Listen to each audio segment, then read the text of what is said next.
Okay, आपण first लेक्चरमध्ये पाहिलं होतं, पण त्या अगोदर सर्वांना गुड मॉर्निंग, शुभप्रभात. आज आपण जो काही इयत्ता 9वीचं सेकंड चॅप्टर सुरू केला होता, वर्क अँड एनर्जी, यामधला आपण फर्स्ट लेक्चरमध्ये वर्कची डेफिनेशन, त्याचं S and C G S unit पाहिलं होतं. तर आज आपल्याला पाहायचं आहे, पहा त्या पुढचं पॉईंट पाहायचं आहे. ट्राय धिस सांगितलेलं आहे तुम्हाला आणि थोडंसं एक इक्वेशन सॉल्व करायचं आहे त्यामध्ये. या ट्राय धिसवरूनच पाहायचं आहे. तर यामध्ये आपल्याला जे काही तुम्हाला पुस्तकामध्ये ए, बी आणि सी असे पिक्चर्स दाखवलेली आहेत. तर ए पिक्चर्समध्ये तुम्हाला दिलेलं आहे, पहा, Meenakshi displays the wooden block from point A to B on a table. असं तुम्हाला एक टेबल दिलेला आहे आणि या टेबलवरती मीनाक्षी जी आहे, हा वुडन ब्लॉक जो आहे हा कुठून कुठे डिस्प्लेस करते, पॉईंट ए टू बी. म्हणजे ए पासून बी पर्यंत काय करते, हाताने ढकलत नेते. कुठपर्यंत, बी या पोझिशनपर्यंत. ओके, काय सांगितलंय, Meenakshi want to displace wooden block from place point A to point B along the surface of table. मग पहा, she use a force for this purpose. तिने काय केलेलं आहे रे, ए पासून बी पर्यंत हा वुडन ब्लॉक नेण्यासाठी, डिस्प्लेस करण्यासाठी त्या वुडन ब्लॉकवरती काय अप्लाय केला, फोर्स अप्लाय केला. तेव्हाच तो वुडन ब्लॉक जो आहे हा कुठून कुठे गेला, ए पासून बी पर्यंत गेला. ठीक आहे, तसा तो जाणार नाही आहे. जर आपण टेबलवरती ब्लॉक ठेवला तो आपोआप जाईल का? आपण जंतर मंतर म्हणून, आता सायंटिफिक युग आहे आणि त्यामध्ये तंत्रमंत्र म्हणलं आणि लगेच वुडन ब्लॉक लगेच पुढे ढकललाय, असं आहे का? नाही. त्यासाठी आपल्याला काय करावं लागेल, फोर्सच अप्लाय करावं लागेल. मग तिनेही काय केलं, फोर्स अप्लाय केला आणि ए पासून बी पर्यंत हा वुडन ब्लॉक काय केला, डिस्प्लेस केलेला आहे. ओके, मग यासाठी पहा, energy has been spent use to produce acceleration in the block. आता यामध्ये जेव्हा ही एवढं बल लावलं असताना खर्च झालेली जी सर्व ऊर्जा असेल तर ती ठोकळ्यामध्ये त्वरण निर्माण करण्यासाठी वापरली गेली आहे का? म्हणजे जेवढं फोर्स लावल्याच्या नंतर जी एनर्जी निर्माण झाली तर ती एनर्जी या ब्लॉकमध्ये असलरेशन म्हणजे त्वरण निर्माण करण्यासाठी. असलरेशनची डेफिनेशन आपण पाहिलेली आहे, द चेंजिंग द वेलॉसिटी. म्हणजे जर कशामध्ये वेलॉसिटी, वेगामध्ये जर बदल होत असेल तर त्याला आपण काय म्हणतो, असलरेशन म्हणत असतो. हे आपण पाहिलेलं आहे, त्याचं आपण फॉर्म्युलाही पाहिलेला आहे. Final velocity minus initial velocity upon time T, हा पाहिलेला आहे फॉर्म्युला. आणि त्याचं एस आय युनिट पण पाहिलेलं आहे असलरेशनचं, काय, मीटर पर सेकंड स्क्वेअर. लक्षात असेल सर्वांच्या, 9वीला याच्या अगोदर आपण पाहिलेलं आहे फर्स्ट चॅप्टरमध्ये. तर यामध्ये पहा, जे काही ए पासून बी पर्यंत काय झालेलं आहे, ब्लॉक जो आपण डिस्प्लेस केलेला आहे, तर जी एनर्जी आपण निर्माण झाली तर ती कशामध्ये यूज केली, असलरेशन म्हणजे त्या ब्लॉकमध्ये त्वरण निर्माण करण्यासाठी झाली असेल का? Okay, which force has been overcome using that energy. ही ऊर्जा कोणकोणत्या बलावर मात करण्यासाठी वापरली गेली असेल बरं? ही जी एनर्जी निर्माण झाली तर ही कोणत्या बलावरती मात करण्यासाठी असेल? फ्रिक्शनल फोर्स असेल, असू शकतो की नाही? कारण की ब्लॉक आणि टेबल यामध्ये डिस्प्लेस होतोय म्हणल्यावरती यामध्ये कोणता फोर्स होतोय रे जनरेट? फ्रिक्शन फोर्स होतोय, म्हणजे घर्षण बल होतंय. म्हणजे यावरती मात करण्यासाठी आपण एनर्जी काय करू शकतो, यूज करू शकतो. ओके, हे तुम्हाला समजलेलं असेल. देन पहा, नेक्स्ट जे तुम्हाला बी आणि सी पिक्चर्स दाखवलेली आहेत, तर बी या पिक्चर्समध्ये तुम्हाला दाखवलेलं आहे, पहा, फेन a child pull a toy with the help of string. एक मुलगी आहे, एक काय दाखवलेली आपल्याला, मुलगी दाखवलेली, आणि ती टॉय जी आहे ही काय करते रे, जी टॉय आहे, खेळणी जी आहे ही पुल करते म्हणजे ओढताना आपल्याला दोरीच्या सहाय्याने ओढताना दिसून येते. देन पहा, the direction of force is different from that of displacement. आपल्याला लक्षात येते, पहा, डायरेक्शन ऑफ फोर्स म्हणजे ती ज्या दिशेने या टॉयजवरती बल लावतीये तर तिचं डिस्प्लेसमेंट त्या दिशेने होतंय का, डिफरंट डायरेक्शनने होतंय की नाही, आपण असं धरू. ठीक आहे, ही काय खेळणी आहे. तर आता ही काय करते, ही स्ट्रिंग ओढते. मग या टॉयचं जे डिस्प्लेसमेंट आहे हे कसं व्हायला पाहिजे, वरच्या दिशेने व्हायला पाहिजे. पण डिस्प्लेसमेंट कुठे होतं आहे, या डायरेक्शनने होतं आहे. आणि फोर्स कसा लावलेला आहे, या डायरेक्शनने लावलेला आहे. म्हणजे यामध्ये काहीतरी काय निर्माण होतं, या दोन्हींमध्ये अँगल निर्माण होतो, म्हणजे कोन तयार झालेला आहे. म्हणजेच ज्या डायरेक्शनने आपण फोर्स लावतो तर त्या डायरेक्शनने डिस्प्लेसमेंट न होता कसं होतं, त्याचं डिस्प्लेसमेंट जे आहे हे डिफरंट डायरेक्शनने होतं. म्हणजेच वेगळ्या दिशेने याचं विस्थापन त्या टॉयचं झालेलं आपल्याला दिसून येतं. ओके. त्याचप्रमाणे पहा, सिमिलरली थर्ड जे सी तुम्हाला पिक्चर्स दाखवलेला आहे, when a large vehicles tow a small one. म्हणजे एक काय मोठ्या व्हेकलने एका लहान व्हेकलला काय करत चाललेले, खेचत चाललेलं आहे, ओढत चाललेले. म्हणजे गाडी तुमची कुठेतरी बंद पडली, टू व्हीलर बंद पडू नाही तर तुमची फोर व्हीलर बंद पडलेली आहे. ठीक आहे. आणि तिला खेचण्यासाठी आपण काय केलं, एक ट्रक जी आहे ती बोलवली आणि आपल्या गाडीला खेचायला लावलं. ठीक आहे. खेचायला लावल्याच्या नंतर सरळ त्याच असं खेचल्या जातं का, या ठिकाणी गाडी आहे आणि या ठिकाणी दुसरी गाडी आहे. ठीक आहे. अशी सेकंड व्हेकल आहे. मग असं सरळ खेचलं जातं का, नाही. यामध्येही तुम्ही पाहिलं असेल तर थोडासा काय असतो रे, असा अँगल आपल्याला दिसून येतो. आणि जी डिस्प्लेसमेंट होतं ते काय असतं, डिफरंट डायरेक्शनने आपल्याला झालेलं दिसून येतं. म्हणजे या ठिकाणी पण डायरेक्शन ऑफ फोर्स आणि डिस्प्लेसमेंट जे आहे हे कसं असतं, डिफरंट असतं, म्हणजे वेगवेगळं असल्याचं आपल्याला दिसून येतं. मग या दोन्ही केसेसमध्ये आपल्याला सांगता येतं, पहा, direction of force makes and angle with the direction of displacement. या दोन्ही केसेसमध्ये काहीतरी काय झालेला असतो रे, अँगल हा तयार झालेला असतो. म्हणजे हा काय झाला, या ठिकाणी असा अँगल हा काय तयार होतो, अँगल आपल्याला तयार झाल्याचं दिसून येतं. काहीतरी थोडा तरी काय होतो, अँगल हा आपल्याला या केसेसमध्ये दिसून येत असतो.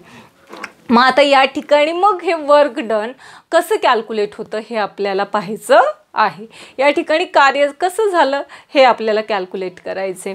मग पहा, आता या ठिकाणी आपल्याला सांगता येईल, जर फर्स्ट केसमध्ये आपण जर विचार केला तर पहा, a child pull the cart. ती काय करते, स्वतःची जी कार्ट आहे, टॉय कार्ट, ही काय करते, पुल करते, म्हणजे ओढतीये. म्हणजे force is apply on the direction of a string.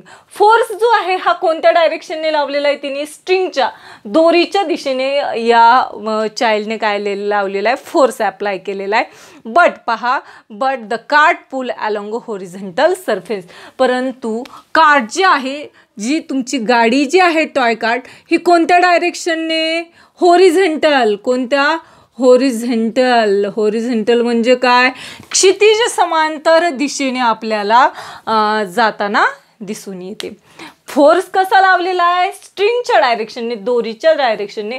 परंतु टॉय कार्टचं डिस्प्लेसमेंट जे आहे हे कसं होतं आहे, हॉरिझॉन्टल सरफेस, म्हणजे क्षितिज समांतर पृष्ठभागावरती आपल्याला झाल्याचं दिसून येतं. आणि यामध्ये पहा, कॅल्क्युलेट आपल्याला वर्क डन जर कॅल्क्युलेट करायचं असेल तर यामध्ये आपल्याला we have convert the force, applied force into the force acting along the direction of displacement.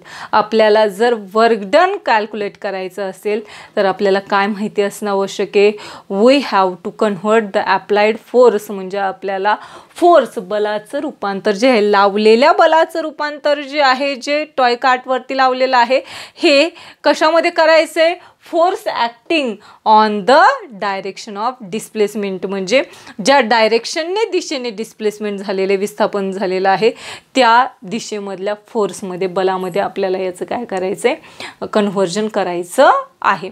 मग आता हे कन्व्हर्जन कसं करता येईल तर हे आपल्याला पाहायचे. पहा, यावरून थोडंसं आपल्याला काय करायचं आहे, एक हे पाहायचं आहे, इक्वेशन पाहायचं आहे. तर यामध्ये पहा, आपण पहिल्यांदा लिहून घेऊ. काय लिहायचं आहे, लेट, पहा, F is the applied force. F हा कोणता आहे, applied force. F is applied force.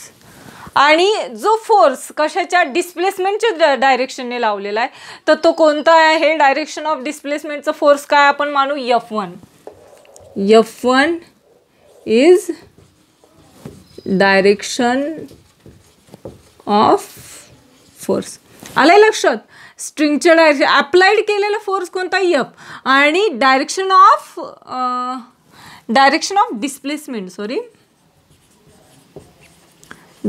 Of displacement विस्थापनाच्या दिशेने लावलेला जो फोर्स आहे त्याला आपल्याला काय म्हणायचं आहे, F1 असं म्हणायचं आहे. ओके, लक्षात आलं असेल. आणि let's yes be the displacement. आणि जर वस्तू या ठिकाणाहून इथपर्यंत येऊन पोहोचलेली आहे म्हणजे काय झालं, हे डिस्प्लेसमेंट झालं. मग आपल्याला यस काय म्हणायचं आहे, displacement. Yes is measured in, displacement is measured on yes मध्ये मेजर करायचे. देन पहा, the amount of work done is given bye. मग आता किती वर्क झालं हे आपल्याला माहिती असणं आवश्यक आहे. तर यासाठी आपण अगोदरच्या लेक्चरमध्ये फॉर्म्युला पाहिलेला आहे वर्कचा. काय वर्कचा formula, work is equal to force into displacement. मग आता यामध्ये फक्त टाकायचं आहे W is equal to force F into dot, म्हणजे काय आपण इंटू करू शकतो, डॉटला आपण इंटू म्हणता येतं. मग या ठिकाणी आता फोर्स इंटू काय, डिस्प्लेसमेंट म्हणजे यस. आता हे जे फोर्स आहे हा डिस्प्लेसमेंट म्हणजे गाडीचं विस्थापन झालेलं आहे, म्हणजे या गाडीवरती लावलेला फोर्स जो आहे हा कोणता आहे, F1 आहे. आलंय लक्षात. गाडीचं विस्थापन झालंय, आपण काय म्हणतो, जर गाडीवरती फोर्स लावलेला आहे किंवा त्याचं डिस्प्लेसमेंट झालेलं आहे त्या कार्टचं, म्हणजे त्यावरती काय झालं, वर्क इज डन, कार्य झालं असं म्हणतो. मग या ठिकाणी फोर्स जो अप्लाय केलेला आहे तो गाडीवरती आणि कशाच्या डायरेक्शनने हे होतोय, डिस्प्लेसमेंट होतोय, डायरेक्शन ऑफ डिस्प्लेसमेंट म्हणजे विस्थापनाच्या दिशेने काय होतंय, फोर्स अप्लाय केलेला आहे. आणि तो कशामध्ये मेजर केला आहे आपण, F1 मध्ये मेजर केलेला आहे. आलंय लक्षात. मग आणि डिस्प्लेसमेंटला काय, यस मध्ये. मग W इज इक्वल टू काय म्हणू आपण, F1 डॉट यस असं आपण म्हणू शकतो. देन पहा, मग आता the force F is applied the direction of string. आपल्याला माहिती आहे F हे आपण स्ट्रिंगच्या डायरेक्शनने हा फोर्स काय केलेला, F एवढा फोर्स हा दोरीच्या दिशेने लावलेला आहे. At angle with the horizontal, let angle theta be the angle that string makes with the horizontal. पहा आता आपण काय केलेलं आहे रे, होरिझेंटल डायरेक्शन म्हणजे अप्लाय केलेला फोर्स स्ट्रिंगने आणि डिस्प्लेसमेंट झालेलं जे काही कार्ट आहे, तर या दोन्हींमध्ये होरिझेंटल सरफेसमध्ये काय झालं रे, एक अँगल तयार झाला हा. आणि या अँगलला आपल्याला काय म्हणायचं आहे, थीटा म्हणायचं आहे. काय म्हणायचं आहे, हा अँगल कितीचा तयार झालेला आहे, थीटाचा अँगल तयार झालेला आहे. मग हेच आपल्याला काय करायचं आहे, कंपोनंट जे आहेत F1 आणि फोर्स जो आहे F1 आणि F हे जे काही कंपोनंट्स आहेत हे होरिझेंटल डायरेक्शनने ॲक्ट झाल्याचं, होरिझेंटल म्हणजेच क्षितिज समांतर पृष्ठभागावरती काय झाल्याचं, ॲप्लाय झाल्याचं आपल्याला दिसून येते. आणि हेच आपल्याला कशाद्वारे काढायचं आहे, मग आता ट्रिग्नोमॅट्रीद्वारे काढायचं आहे. हे तुम्ही 9वीला शिकलेला असताना ट्रिग्नोमॅट्रीमध्ये किंवा 10वीलाही आहे तुम्हाला. मग या ट्रिग्नोमॅट्रीद्वारे आपल्याला हे काय करायचं, पुढचा जो रेशो आहे हा ट्रिग्नोमॅट्रीद्वारे काढायचा आहे. मग यामध्ये पहा, ट्रिग्नोमॅट्रीचा जर तुम्ही विचार केला तर आपल्याला थीटा जो आहे हा या ठिकाणी कोणता घ्यायचा आहे, कॉस थीटा. कोणता घ्यायचा आहे, cos theta is equal to cos theta is equal to आपल्याला फॉर्म्युला घ्यायचा आहे बेस अपॉन हायपोटेनियस. पहा आता बेस अपॉन हायपोटेनियस म्हणजे कॉसची जी काही खालची बाजू आहे याला आपल्याला काय म्हणायचं, बेस म्हणायचं, म्हणजे ॲडजसंट साईड असं म्हणतो. आणि जी आपण अँगल तयार झालेला आहे थीटा, तर या समोरची जी बाजू असते याला आपल्याला काय म्हणायचे, अपोजिट साईड. ठीक आहे. मग ह्या अपोजिट साईड आणि ॲडजसंट साईडमध्ये काय झालेलं आहे रे, अँगल 90 डिग्रीचा अँगल तयार झालेला आहे. लक्षात ठेवायचे 90 डिग्री अँगलच्या समोरची जी काही साईड असते ती काय असते, हायपोटेनियस असते. काय असते, हायपोटेनियस असते. ओके. मग आता या ठिकाणी आपण कॉस थीटाचा फॉर्म्युला यूज केलेला आहे बेस अपॉन हायपोटेनियस. म्हणजे बेस कोणता आहे आपला, F1 आणि हायपोटेनियस कोणती झाली, F ही काय झालेली आहे, हायपोटेनियस झालेली आहे. मग यामध्ये आपल्याला आपल्याला फक्त काय करायचंय, त्याची किमती टाकून घ्यायच्यात बेस आणि हायपोटेनियसची. काय येईल बरं, cos theta is equal to base किती आहे F1 आणि हायपोटेनियस हा काय आपला F आहे. ठीक आहे.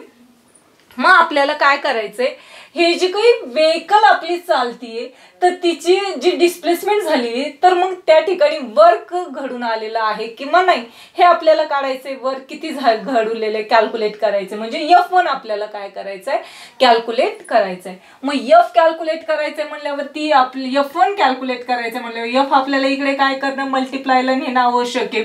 मग आपण असं करू शकतो F1 is equal to F cos theta, F cos theta. ठीक आहे. F काय केला आपण इकडे मल्टिप्लायला घेतला, शॉर्ट मध्ये आपण direct F1 is equal to F cos theta घेतलं. आता या ठिकाणी पहा F1 म्हणजे आपल्याला काय केलेलं वर्क, मग वर्क आपलं किती घडून आलेलं आहे ते काढायचंय. मग त्यासाठी आपल्याला इक्वेशन कोणतं घेणं आवश्यक आहे, equation 1. Substitute this value in equation 1. कशामध्ये सबस्टिट्यूट करायचे,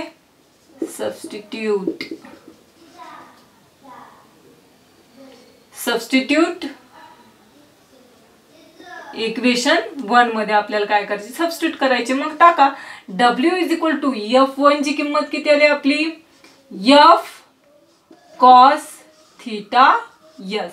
म्हणजेच आपण याला लिहू शकतो W F S cos theta असं आपण काय करू शकतो. वर्क जे आले कॅल्क्युलेट केला आपण तर ते किती कॅल्क्युलेट झालंय आपलं F S कॉस थीटा. मग यावरूनच पहा आपल्याला थीटाच्या जर वेगवेगळ्या व्हॅल्यूज तुम्हाला टेबलमध्ये दिलेल्या आहेत तर त्या टेबल मधल्या व्हॅल्यूज जर घेतल्या तर पहा जर थीटाची आपल्याला व्हॅल्यू किती दिलेली आहे 0 डिग्री 90 डिग्री आणि 180 डिग्री. पहा कॉस थीटा जर 0 डिग्री असेल तर त्याची व्हॅल्यू किती असते 1 असेल. जर कॉस थीटा 90 डिग्री असेल तर त्याची व्हॅल्यू किती असते 0 असते. आणि कॉस 180 डिग्रीची व्हॅल्यू किती असते -1 असते. ठीक आहे. हे आपल्याला माहिती आहे. मग आता हे फक्त याच्यामध्ये किमती टाकायच्यात, आपल्याला या फॉर्म्युल्यामध्ये किमती टाकायच्यात. मग काय होईल बरं आपण पहा, पहिलं जे जर कॉस थीटा म्हणजेच कॉस 0 ची व्हॅल्यू किती आली 1 म्हणजे F इंटू S इंटू 1 म्हणजेच काय आलं F into S. W is equal to काय आलं F S आलं. म्हणजेच जे काही फोर्स आणि डिस्प्लेसमेंट जे आहे हे कोणत्या डायरेक्शनने झालेलं आहे, सेम डायरेक्शन. पॉझिटिव्ह वर्क झालेलं आहे म्हणजे सेम डायरेक्शनने वर्क झाल्याचं आपल्याला दिसून येतं.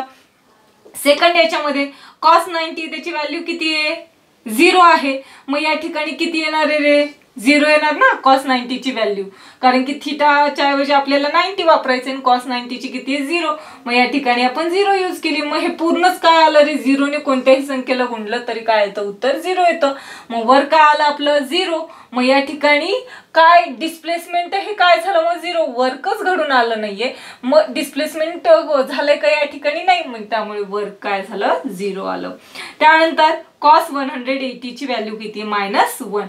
मग आता या ठिकाणी काय वापरायचंय आपल्याला कॉस 180 डिग्री तर याची व्हॅल्यू कॉस 180 ची व्हॅल्यू किती आहे -1 आहे. म्हणजेच काय आलं हे फोर्स आणि डिस्प्लेसमेंट कशामध्ये आलं मायनस मध्ये. मग फोर्स आणि डिस्प्लेसमेंट जे आहेत हे मायनस मध्ये असल्यामुळे फोर्स आणि डिस्प्लेसमेंट, फोर्स हे कसं आहे मायनस आणि डिस्प्लेसमेंट हे पॉझिटिव्ह मध्ये असल्यामुळे हे कोणत्या डायरेक्शनने दिसून येतं आपल्याला अपोजिट डायरेक्शनने झाल्याचं दिसून येतं. हे तुम्हाला या कन्क्लुजन वरून सांगता येईल किंवा आपल्याला जो बॉक्स दिलेला आहे त्यावरून सांगता येतं. आपल्याला नेक्स्ट लेक्चरमध्ये पहा युनिट ऑफ वर्क, त्याचे युनिट कोणते ते पाहिलेले आहेत आपण, पण त्यांच्या डेफिनेशन पाहायच्यात आपल्याला. जूल आणि अर्थची डेफिनेशन पाहायची, what is mean by 1 joule and what is mean by 1 अर्थ, आणि त्यानंतर जूल आणि अर्थचं रिलेशनशिप पाहायचं आहे. ते आपण नेक्स्ट लेक्चरमध्ये अभ्यासू. तोपर्यंत आपण या ठिकाणीच थांबू.